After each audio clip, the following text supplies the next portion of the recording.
How did an African American identity emerge in the 18th century? It took quite a while for a single African American identity to emerge in colonial America because the large slave trade of the 18th century brought people from many different cultures and many different societies in West Africa. We shouldn't think that because people came from Africa, they were all the same people, any more than people in Europe were all the same people. People from Germany, France, England, Scotland were often fighting with each other, and that's the same thing in Africa. They had their own different societies and languages and religious practices.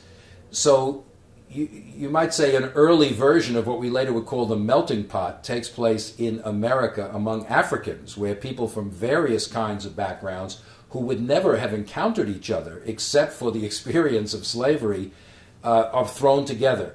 After a generation or two, the African traditions fade a bit. They still remember Africa, but the African languages fade, and a more coherent African American identity begins to develop.